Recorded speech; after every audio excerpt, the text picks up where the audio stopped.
All right. So if it matters to you at all about being on screen, I shrink it up, but you can also go off screen. Feel free to connect with me on this. But in general, if you have any questions, don't hesitate to ask. This session is for you. And the one that is shared in the course, it does not have any of these questions or conversations, but it's really great for me to have the feedback. So, in week one, we talked about the big three, our macros. So, what food is made of, the proteins, the carbs, the fat, why we need a balance of them in terms of sources of energy, which ones come quick, which ones come later, which are the slower release, how our body processes them. And we even took it a step further and started looking at amounts based on our personalized needs and our age and what we're trying to accomplish with our body. So it was a big week, and we peeled off a few layers of what nutrition really is. And then we dug in a little deeper and we talked about the micronutrients. So, embedded in those three food groups are our micronutrients, and those are the vitamins and minerals that we consume within our produce and proteins, also our grains.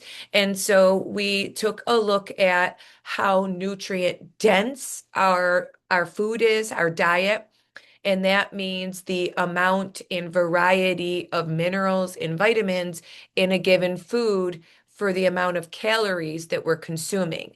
So, how much overall nutritional value packed into that caloric intake. And then we talked about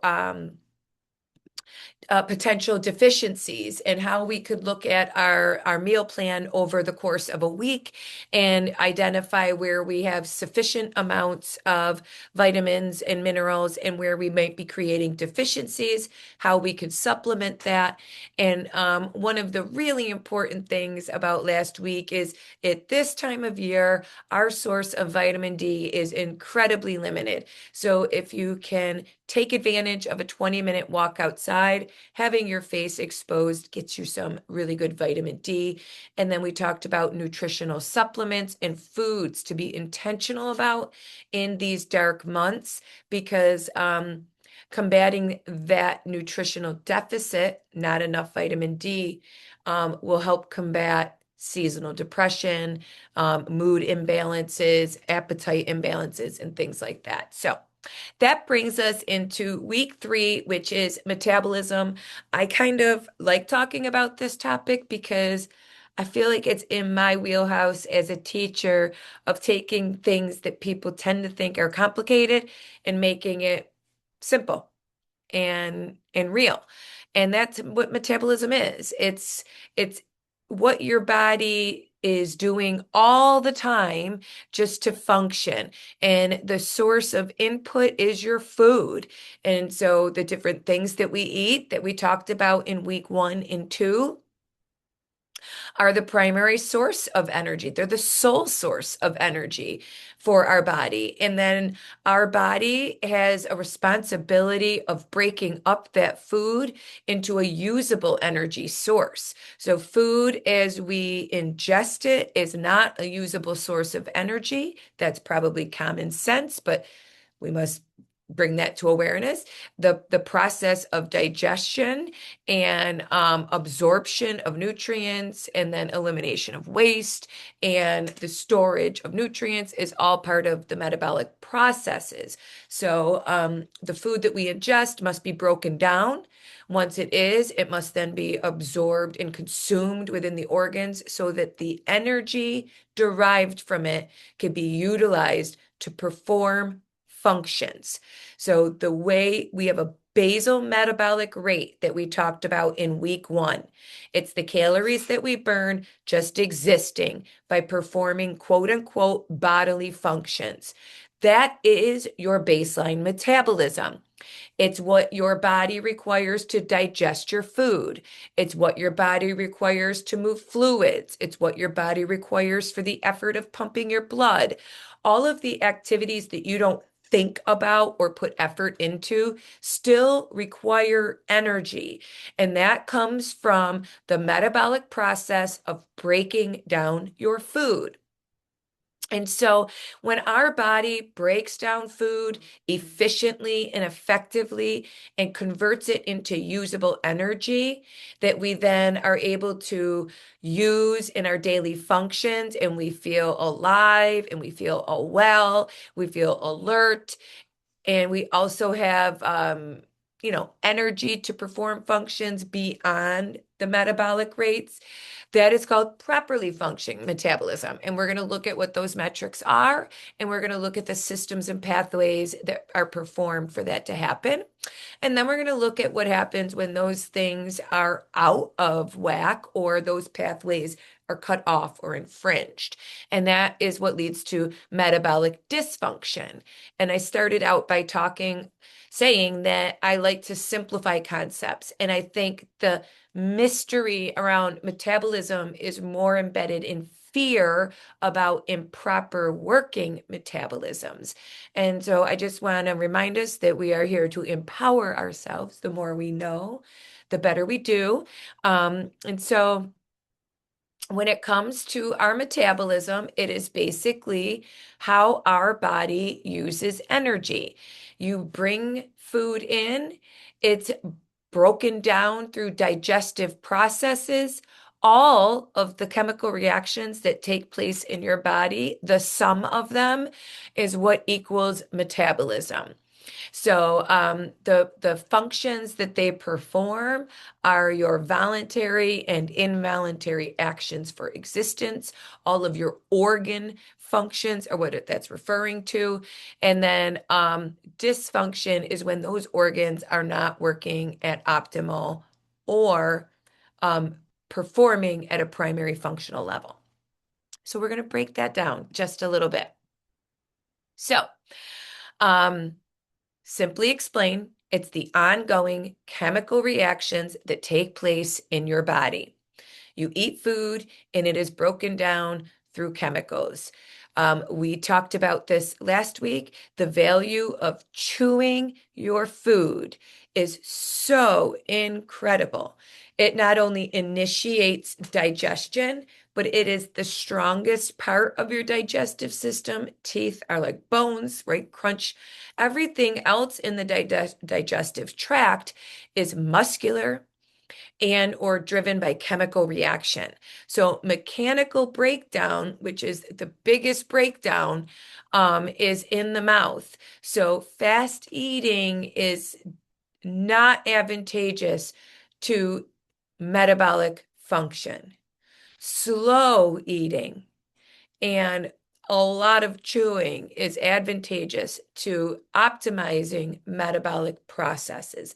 And the reason for that we discussed last week is when we really chew our food and turn it into a mush, we break down a lot of those fibrous or cellulose materials, which are really strong and rugged. So the snap implants or the toughness in those meats. And so when our teeth breaks that down, it makes the nutrients, those micronutrients in the food, more accessible to our body to be able to absorb. So as it goes into the stomach, it digests more. That's a chemical process there going into the gut biome. We'll talk about that. And once it's in, so we go from the mouth down into the esophagus, it's continuing to mix with other fluids and be broken up chemical processes. It sits in the stomach. It works with your gut biome, which has a few different agents acting in there. And it's breaking these foods, your proteins, your fats, and your carbs into their simpler forms, which is your amino acids, glucose, and fatty acids. Okay, so now that breakdown process, that's called catabolism. And so that's when you take your big macronutrients and you break them down into those simpler forms that our body is able to use as fuel. It cannot use full-on food as fuel. The digestive process creates that pathway for us. So once food is in its very small molecular form, it's now transferred into our blood system. It is usable energy. Glucose is gold. Remember that? And so, as you notice that straight line down in the image, when you eat those carbohydrates, that belly of yours is digesting them, turning it into glucose. Glucose enters into the bloodstream and it is used for energy. So if you're active, that energy is used, it is lost through heat, processes like muscle function. If you're eating those carbohydrates and your body is digesting them and you're not performing activities or burning that energy, it's going to then just convert back to something larger and be stored on the body. So, amino acids are the products of broken down proteins, and this begins an anabolic process. And this is where we begin to build up in our muscles, and synthesize means to build and process. And so we eat food that is muscle, meat, we break it down in our body and we take those simple little components into our blood system and we allow time during rest for those nutrients to absorb, to repair, to heal. And that is actually a building process that allows your body to convert that energy into usable muscle mass. So when we eat protein, we break it down to amino acids. It is then usable to repair, replenish, recover, and build muscle. Fatty acids are used in our body to support hormone health, to support our organ linings and the linings of our blood vessels, all sorts of good things. However, again, in the anabolic process, those things are built up and used into systems of the body. Anything that is in excess is going to be stored in the body as fat. When the body needs to call on that energy use for an anabolic or catabolic process, it will use that stored fat. So this picture shows us taking in food, using it, and then using it to build up new materials. And that is exactly what does happen. However, it doesn't necessarily explain in this image what happens when we have an excess of food coming in than what we're utilizing in our anabolic processes. So if we're metabolizing, and if we have more catabolism than anabolism, you're going to have obesity. Okay. So that's the other processes. So we have the building process, the breaking down process, and then the removal process. When you have pathways, things moving around in your body, actions and activities taking place, you build up waste. And so that which the byproducts of metabolism float around in your blood, it comes out in your sweat, it comes out through your liver, it comes out through your urine and feces, like all the different ways that we excrete waste from our body. And so our metabolic processes, that's a major function, is to keep those things moving and then eliminate so they get to the places of elimination. And the last primary function of our metabolic system is homeostasis. And that which is last is not least important. Even though there's not a ton to be said here, homeostasis is the body's ability to keep the internal state normal, static. So if you're consuming or ingesting more than you're anabolically using or building or requiring, you're going to create more waste than you can remove. And when you do that, you throw your body's systems out of whack. It forces you to hold on to water. It suppresses hormones. It changes the rate of bodily functions. And all of these things are contributing factors to homeostasis, how swollen your cells get, how much they shrink, how fast those cells are able to get sugar into the mitochondria of your cell, where energy can be processed and used. And so the pathways get slowed down, they get clogged up. And that is actually something that slows down our metabolic process.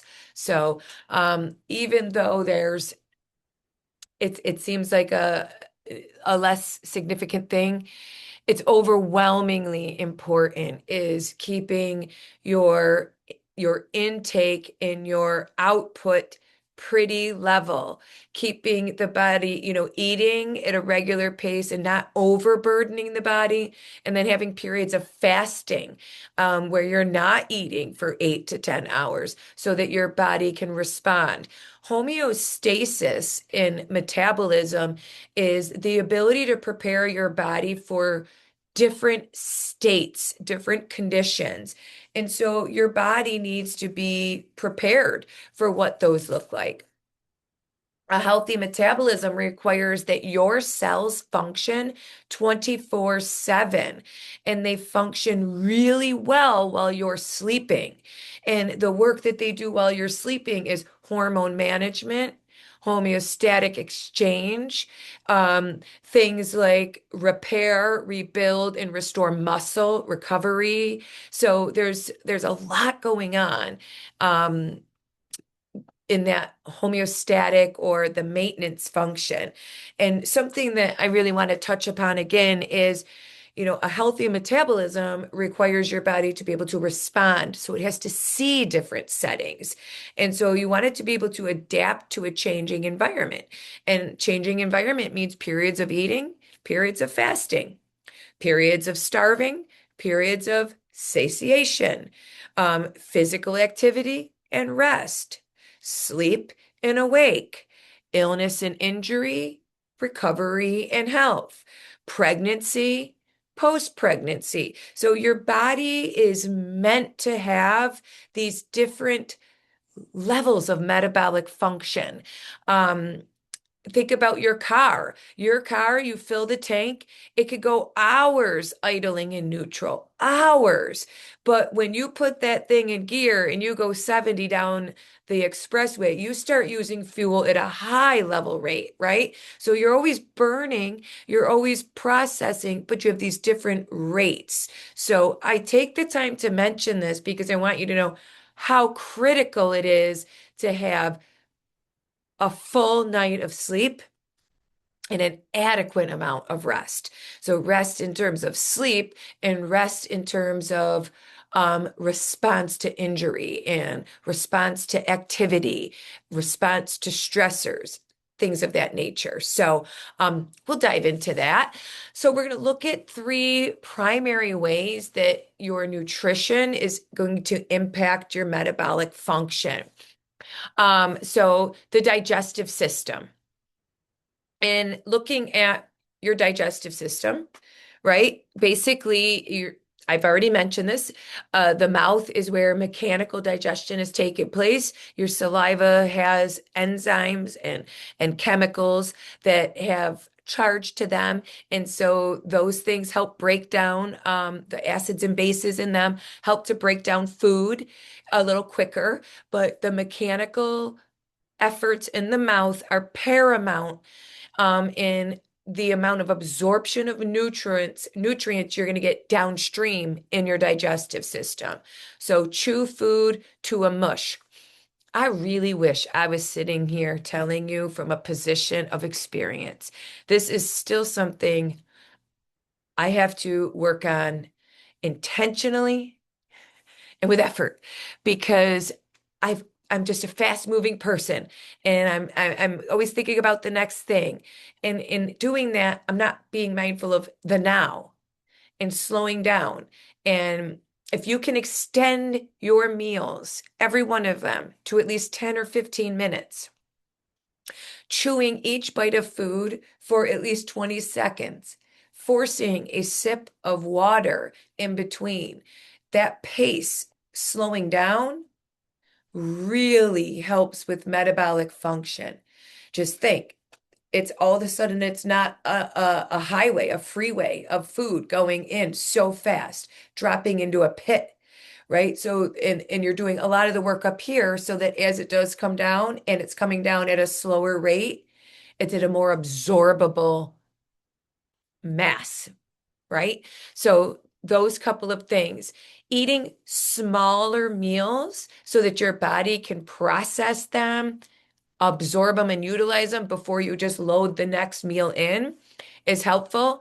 Eating frequently is pretty advantageous. You don't want to drop your sugar levels, keeping them level. So if you eat smaller meals more frequently, it helps to ease the load. You don't have to work as hard to digest, and it gives your body more opportunity, more time on task, if you will, to absorb those nutrients. So, quality nutrition can never be underestimated. This is Nutrition 101. So, the better the quality of food that you eat, the less that you cook your food, the cleaner way of cooking it, the more of the nutrients you're able to absorb, the higher the density of nutrients in your food, the more opportunities that your body has to digest and absorb micronutrients. So you can never really outdo it with food. Nobody got fat eating vegetables. Nobody overdosed on vitamins or minerals eating vegetables. Those are all from other ways of ingesting and exceeding the norms. So just keep that in mind. And gut health. So, a few little facts about gut health. So, once that food makes it all the way down into the gut or belly, intestines, the lower part of the abdomen, it begins doing different work. And so, this is all involuntary muscles. So there's contractions going on so that the fluids literally move around. And that way it also increases that expanding and shrinking of the muscles, allows for the opening and closing of the lining of the vessels, allows for more things to be absorbed, things being nutrients, water, electrolytes into the blood flow. It allows for waste to be brought out, carried to the liver. But more importantly, or just as important, is the fact that there are over 200 microbes living among you in your belly, specifically in your stomach and intestine lining. Those are really, really, really helpful bacteria, viruses, and fungi. I said it. And so the variety of those in their good form are, well, number one, they create about 70% of your immune system. So that's a simple fact that most people don't realize is that your immune system comes from your belly. And the stronger your gut biome is, the stronger your immune system is, and the quicker its ability to respond. So powerful. So let that soak in. We should have over 200 different varieties of microbes. And so those three little families or classes, I should say, of fungi, bacteria, and viruses. And these are the good forms of them. They live in our belly naturally, and there's ways to make them more robust through nutrition. But keeping them there is important as it helps keep balance with our fluids. It helps keep balance of what's moving in and out of the intestines. It helps clean the intestines. It helps with the absorption of nutrients. So one thing that we're going to learn is that um, not only do these tiny little microorganisms help break down food particles, but they attach to the good ones and allow them to be brought into the cellular linings. They're absorbed into the body.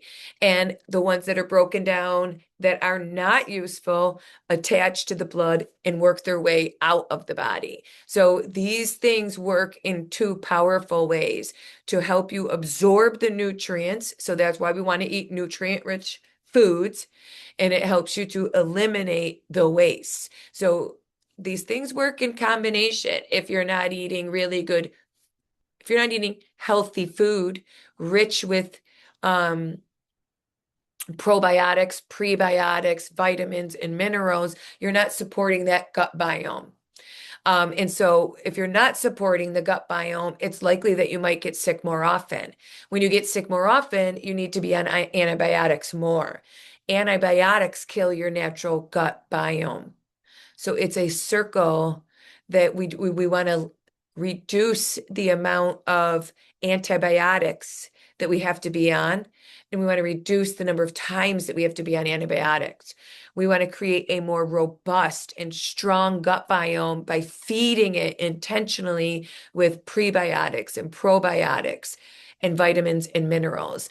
And in doing so, you will create a much stronger immune system and defense system. So it's a proactive and secondary response in terms of creating white blood cells, our defense cells, and also being able to ward off things. So the third thing is fiber. And I saved that for last because fiber plays a part in the digestion and the gut health. So fiber are a special class of carbohydrates. We're going to talk about them in a minute. And what they do is when you eat, they start to expand. They're made of cellulose and fibrous materials. They're the thick, rugged cell walls of plants. And so it's the tearing of that. That's why we really need to use our teeth for those types of foods. But those fibrous materials absorb well, they don't absorb in our body. They don't digest the way normal carbs do. So even though they're a carbohydrate because of their molecular components, they work differently in our body. And in fact, dare I say, they act a little bit more like a protein. Their chemical structure is like a carbohydrate. So they service glucose. They give you gold, but they behave more like a protein, which means they keep you full longer. They help you give you energy, and they give you energy over time, and they allow you to restore and repair muscle. Super good. Now, the other really cool thing about fiber is it has anti-inflammatory properties. And so it helps to mitigate blood sugar. It helps to mitigate blood pressure. It helps to keep traffic flow of fluids, so balance in our electrolytes. And it is also a really, really big contributor to the rate of metabolism. So I want to kind of dive in a little bit deeper with this because there's been so much research in the last few years about fiber and fiber-rich diets. And kind of like over, I'm 50, my lifetime, eggs have been glorified, horrified, mystified, and every other thing in between. Like, are eggs good for you? Are they not? They're high in protein, high in this. And, same thing with carbs and the dance of all these different things. And fiber somehow got in there too. And more research is coming out about the necessity for dietary fiber and its role in cleansing our system. And so it makes our fecal matter more robust because it expands in our belly. And so it brings volume to our feces. The value of that is that it brings things that it attaches to out with it. So that volume allows it to really cleanse the lining more, as opposed to the other type of fecal matter that is less full and fibrous. And so these unique qualities have a lot of additional benefits to this particular type of carbohydrate. And so it can be broken into two classes. One that dissolves in water, and one that does not. And so a soluble fiber, because it does dissolve, it turns into like a jelly.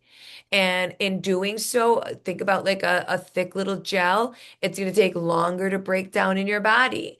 And because this is a carbohydrate, we're talking about a sugar. So slowing that down means it's not going to spike the blood sugar the way a normal carbohydrate would and then cause a drop.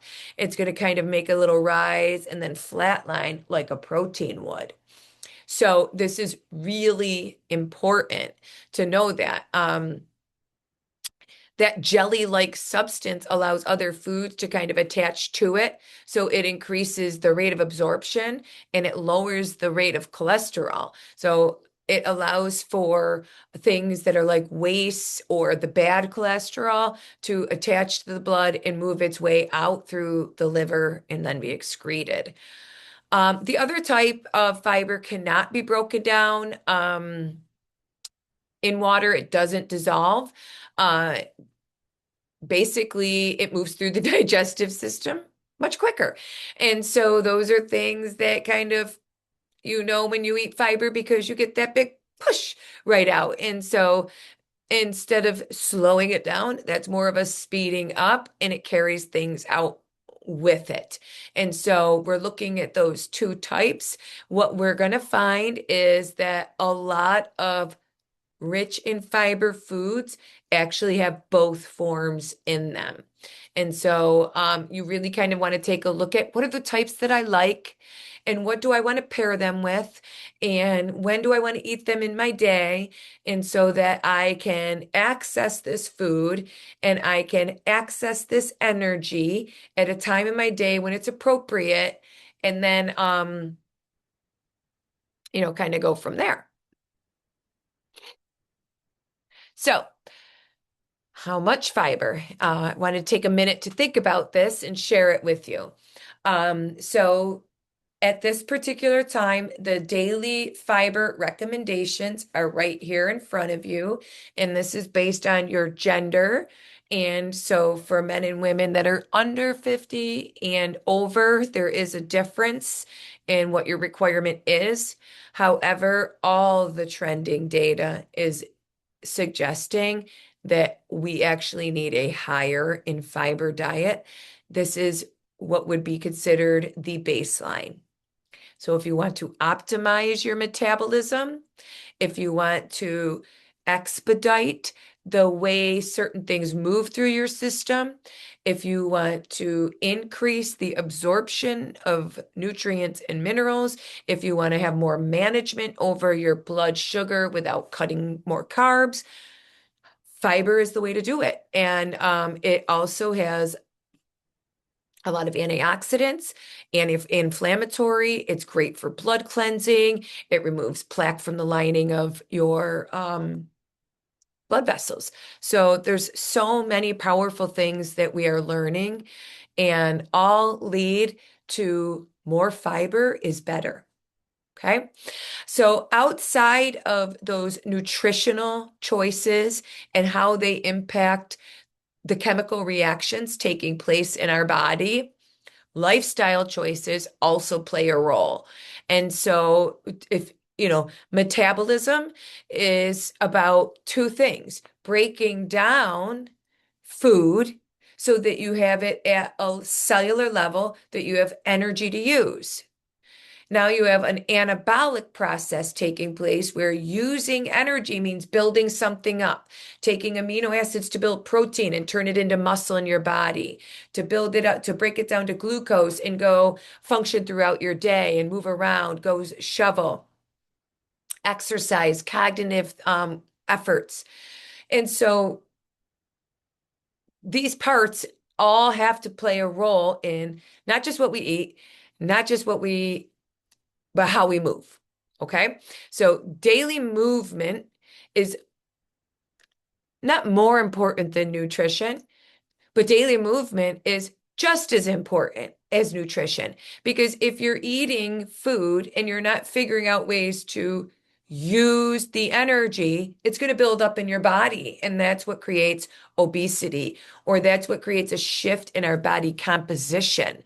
So, not using the energy you consume creates excess that sits on your body.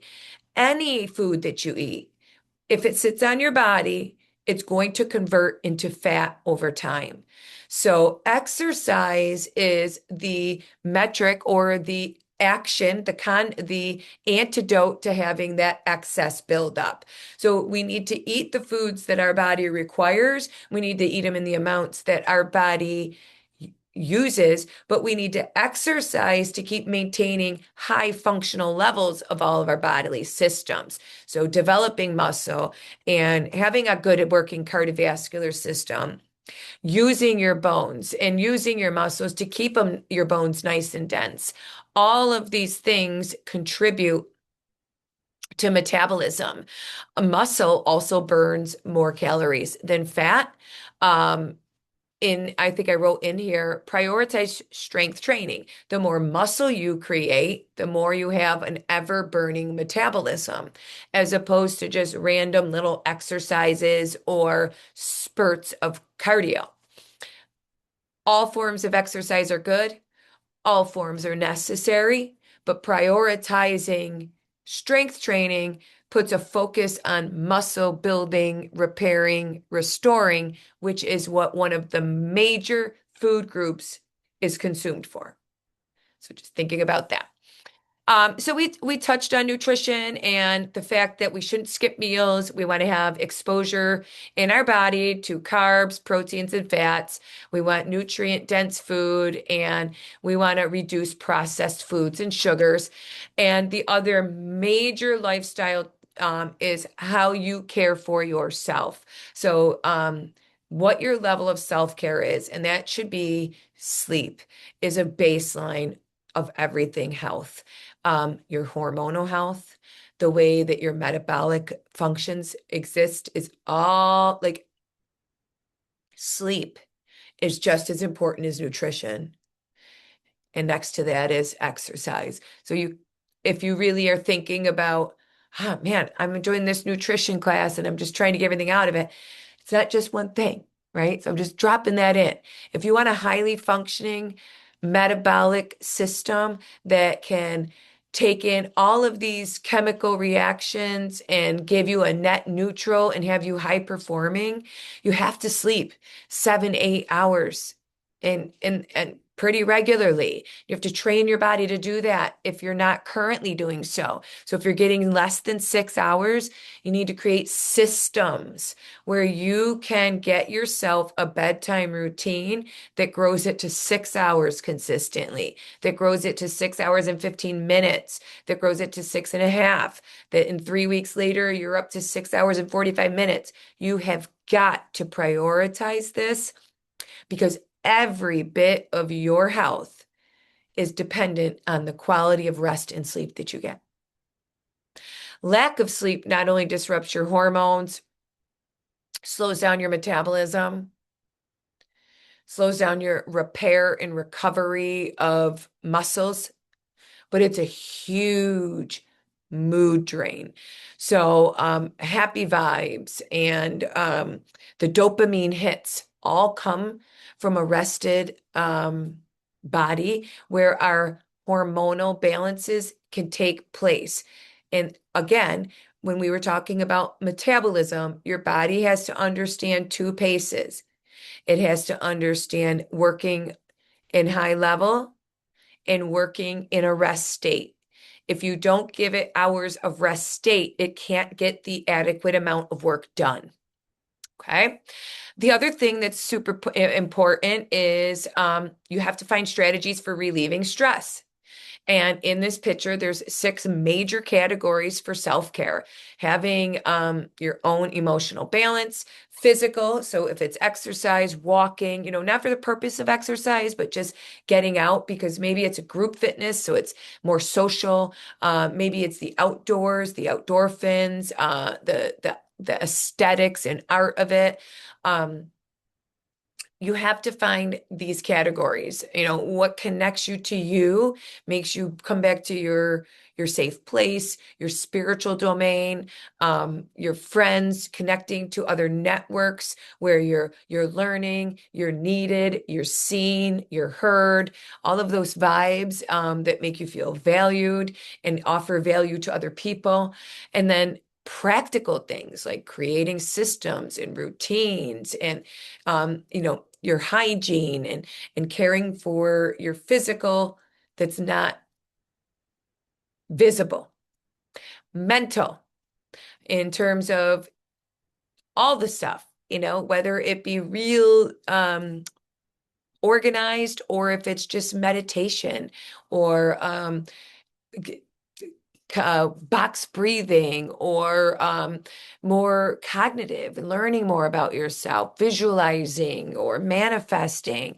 But this idea of self-care is you becoming intimately aware of what your body needs and more importantly, what it's not getting. Because what it's not getting is likely what's throwing you out of hormonal balance. Those are the things that are actually slowing down your metabolism. Those are the things that are making you store excess fat. Those are the things that make us drain of energy. So, finding ways to relieve stress, achieve senses of fulfillment, community, belonging, strategies that create boundaries so that you have limits and expectations are a really important factor that I'm just becoming aware of and beginning to practice myself. So I am not an expert at this. I'm a practitioner. But I can tell you that through a lot of practice, there is a lot of reward. So I do want to leave that with you that this is all a process. And so we don't have to get like crazy about any of it, but you'll see what the homework is coming up. So, anyways, so some metabolic metrics, and I really want to be cautionary here. Um, if you know me, like my nickname is Vitamin H for a reason. I really love being positive. I think that the human experience is about growing and developing and finding your path, not about self-abuse of what you did wrong. And so really just taking small little things like you're here and learning and doing better already. So whatever your metrics show, don't go crazy on me, okay? So how the hell do you really know what your metabolic functional status is? Like, do I have a highly functional metabolism, Heather? Like, what does that really even mean? So here's what you really need to take a look at. Go online and look up your last annual checkup, your blood work.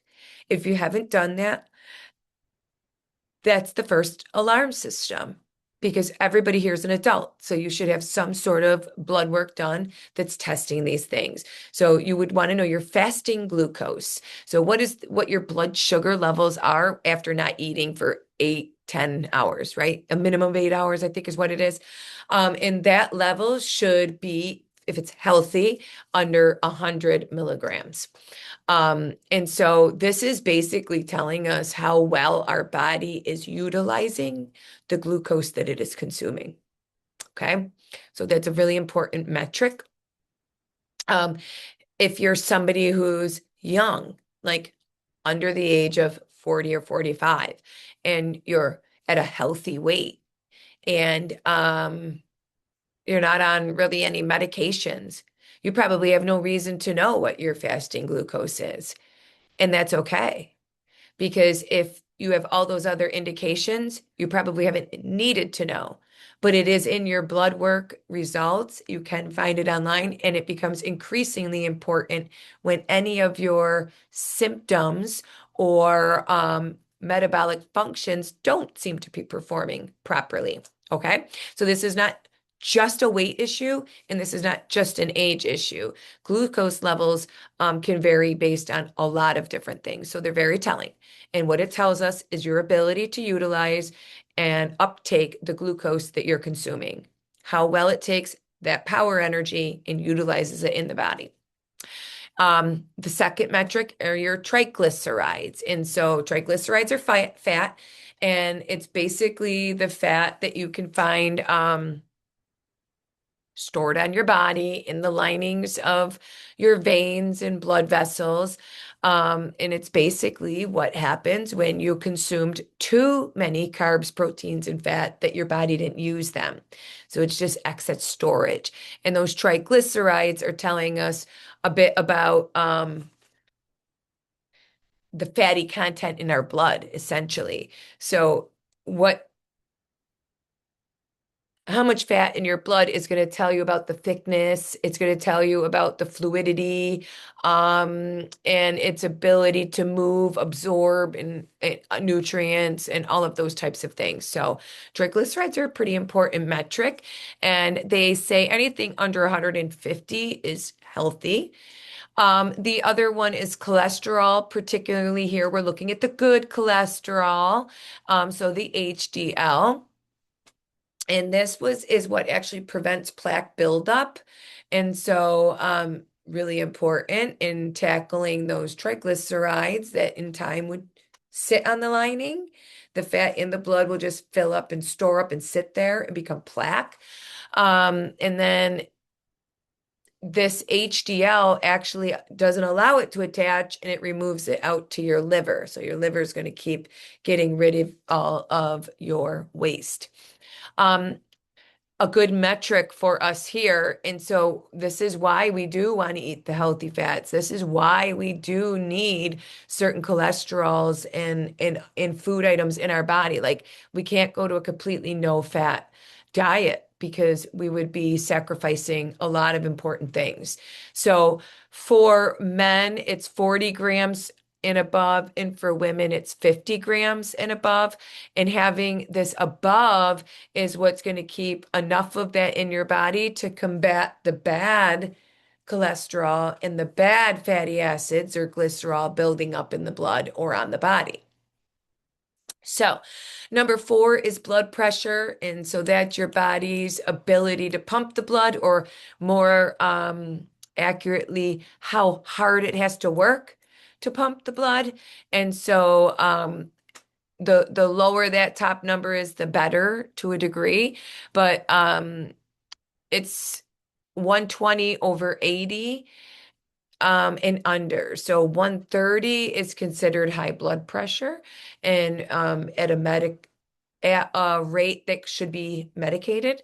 And so 120 over 80 and under is what's ideal. Um, Closer to 110, 100, all very good as well. So, and then the last metric is waist circumference, so that belly fat. And this is an indicator of visceral fat, like literally the fat's sitting on and around our organs.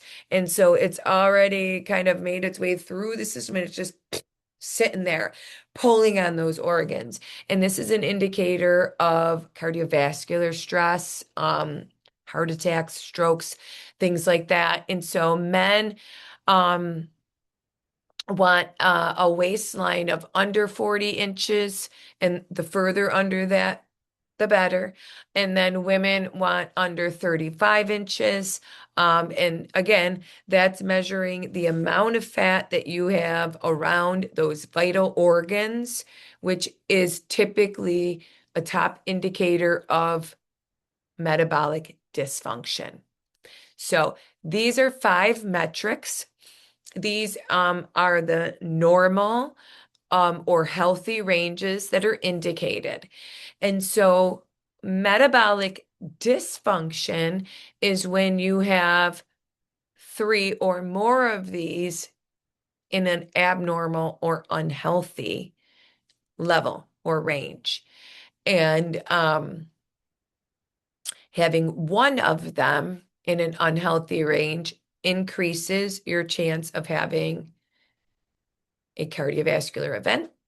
It increases your chance of having stroke, dementia, um, diabetes. So having two of them even more increases it. Three makes it a dysfunction that now doctors want to look at getting you on medication, altering lifestyle, because it's likely that you're going to either get, they call them the four henchmen, right? So a heart disease, cancer, diabetes, or dementia. Um, and so these are big indicators where having three is bad, having two is not as bad, but it's worse than having one. Having one isn't as bad as two, but it's worse than having none. And so all of these are indicators for a reason. And this is why I said at the beginning, we don't want to panic about these things. And these are things that we have within our control. And so just taking small little strides, building awareness about them, like getting online and being like, okay, what the heck are my numbers? And oh, okay, all my numbers are good. So what do I do to increase that HDL? What foods am I, I'm going to add an avocado 3 times a week because that's going to help in the long haul. Or, you know what, my waist circumference is good, but my blood pressure is 110. I want to get that down to, you can look at all of these metrics how you want. But the most important thing is just trying to get them within a normal, healthy range through managing your nutrition and your lifestyle. And those are going to be the best ways to increase your metabolic performance, increase your longevity, get the weight outcomes and nutritional outputs that you're looking for. Okay. So all of these things certainly matter. I'll give you in your homework this week something to kind of look at, like, so I want you to just spend a few minutes of like, what are the norms? What are mine? What is my blood pressure? What's this telling me? And those types of things, right? And more or less about the fiber as well. So a healthy metabolism requires cells to function at rest and adapt to the changing environment. And so your cells work really, really well in the dark. They do the dark work of making you back into the superhuman that you're meant to be during those hours of sleep. Your body is doing magic. So if you really want a high performing metabolism, make an effort to get high level sleep. That, um, in conjunction with everything else tonight, would certainly help you manifest that metabolism. And so here's the reality. Here's a cold hard reality check. The data research that I was doing over the last few weeks indicates about 50% of America has metabolic dysfunction. Now, that can range based on studies, or how dare I say it, based on marketing and who's trying to sell things. Those numbers go up quite a bit if they're selling solutions, and they go down quite a bit if they're offering service, so it just, look through the BS. Um, but this is a very big issue plaguing America is metabolic dysfunction. And all it truly means is that the chemical equations are not in balance. We're taking in more than our body is anabolically using. There's a mismatch in catabolism and anabolism. And so therefore our metabolism is off. That's one thing. Or the other reality is we're overeating because we eat through our emotions. We don't fuel our body. We fuel the response to emotions in American society. And the other thing is sugar is in everything. Processed food is everywhere.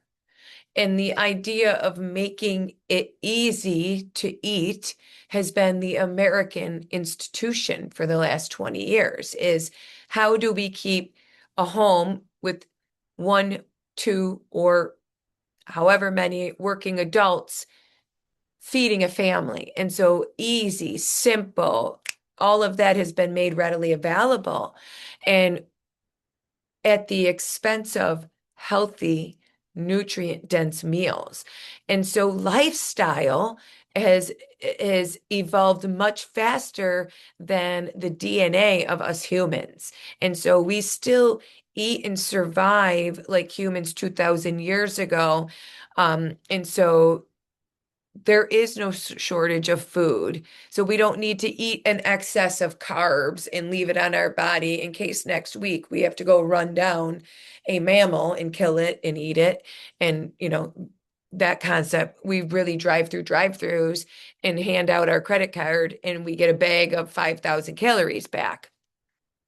So it's a mismatch of catabolic processes and anabolic processes that's throwing off our metabolism. And so this video here is just a few minutes and it's basically, I think it's 10 minutes. I'm not sure. It's Dr. Peter Attia, and he's talking in pretty simple terms about what the metabolic metrics are, why they matter. And then he talks about, so the five metrics I gave you, and then also the physical metrics of, how far can people walk or how fast, or these different physical elements that we should be able to do, right? And then if you have metabolic dysfunction, what those paths lead to and ways to prevent it. So I found this so incredible. It's really a powerful video. And then this next one is, I think it's 60 seconds, a minute and a half at most. And it's about improving our metabolic parameters. And that too is incredibly significant.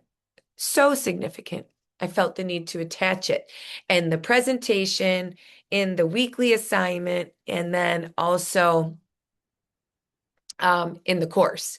So this is the worksheet that's attached, and this is another strategy to help you build awareness. And so you're going to gather some metrics, optimal metrics. They were provided, so you might have written them down, or you could copy them down from the presentation, but I want you to have them somewhere so that you can refer back to it later, whether it's your health journal or these worksheets. I want you, when we write on it and we think on it and we act on it, we internalize it. And I want you to internalize these things. They matter. So what are the metrics? And then over the course of a week, how do you get access to your metrics? Maybe maybe you're going to log right in today and go right to work and be like, oh my God, she told me HDL means this, and I want to find out what mine is. What does this mean? What's this AC1? And, there's tons of things you're going to find out. And then you can look at what your metrics are and kind of look at where you're doing well, where you might just move some things around. And by things, I mean activity levels, nutritional intake. Like this is all circling the wagons of you're putting in effort to learn and build a nutritional plan. Why not build one that really works for you, right? So now that you look at those metrics, and we've had some time to talk about the powerful value of fiber. So fiber, a fiber-rich diet is going to help stabilize blood pressure. It's going to help you stay full, keep a blood sugar level flattened. So that's going to help you with your glucose. It's going to help you absorb nutrients. So remember, we're not just what we eat, we are what we absorb. And so if the nutrient-dense food just runs through you faster than your body can absorb it, you did not acquire the value of the nutrients. So fiber helps us acquire, absorb those vitamins and minerals. Super powerful. So the real question becomes, how are you going to make sure you're getting more fiber? Or maybe you have enough fiber. How are you going to make sure you have good amounts of both types of fiber in your body?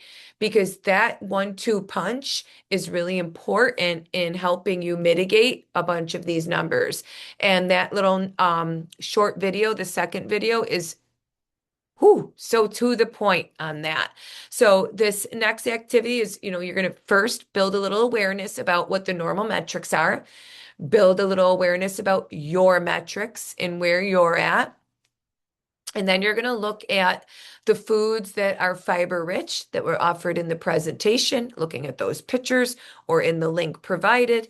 And looking at that, you're going to think, what are 4 or 5 fiber rich foods that I really like to eat? Treat yourself. You don't have to force yourself to eat foods that you don't like. If you know what's fiber rich and you know what you need, you know how much you need to consume, look at the ones you like. Go for them. Which ones are soluble in water? which ones are not. And we understand that we want to have both because some create a jelly-like substance that's going to kind of flatline that sugar, keep me full longer, and help me absorb nutrients. And the other one's going to push things through me and cleanse me out. So I want to have a combination of both. So maybe I want to choose 4 or 5 foods that have a really dense amount of one or the other so that when I'm eating these combinations, I have a really dense amount of both types of fiber in my daily intake. So I really focused on just fiber because over the last couple of weeks, we've been taking a slowly deep dive into the quality and quantity of our protein and how much and why we need that much and what it looks like, the different types that we're getting. We've been doing the same thing with carbs. And what are the types of carbs that I need? Complex and simple. And when should I eat them? And in what quantity should I eat them? And how much exercise should I be doing to support these types of proteins and carbs and in their amounts? And am I getting enough of the healthy fats? And am I reducing the unhealthy fats? So we've been kind of diving into that and why those healthy fats help us to absorb the nutrients that are found in our proteins and carbs, right? So it's all coming together. And so now fiber is we're looking at one type of carbohydrate that behaves a little bit more like a protein and how it really helps us rev up a metabolism. And so we're concentrating in on those few foods. And then at the end, I want you to kind of just spend a few minutes. If you had only 10 minutes a day to dedicate to a self-improvement plan, your metabolic health is your focus, what would you focus on? 10 minutes a day. Would you focus that on prepping more in prepping and portioning your food of certain highly dense fruits, vegetables? Maybe is it in your pairing? Is it maybe in your not pairing of foods, but preparing, like planning out what you're getting, maybe 10 minutes in the morning of a meeting, your meal. I don't know. So is it more in the nutritional changes? Is it 10 minutes because that's how much time you're going to add to each meal? You have 10 minutes of focus. Is it going to be on nutritional changes or lifestyle changes? And lifestyle changes are more in that physical fitness, just more of your neat movement, which is out and about outdoor activities, more of the pheromones and hobby life of movement. Is it going to be more of a reading for self-pleasure? Is this going to be a meditation, a fitness class, a yoga? Are you going to do some knitting? What kind of self-care is it? The mental, the physical, the spiritual, the emotional, all of those categories. So would it be 10 minutes dedicated to building a practice focusing on lifestyle changes or nutritional changes? This is not about a right or wrong answer because no matter where you are in your nutritional journey, focusing on either one of these is well worth your time. But whatever you choose is something that you're going to be more interested in doing, right? What do I want to do? What's going to be more enjoyable for you? Sometimes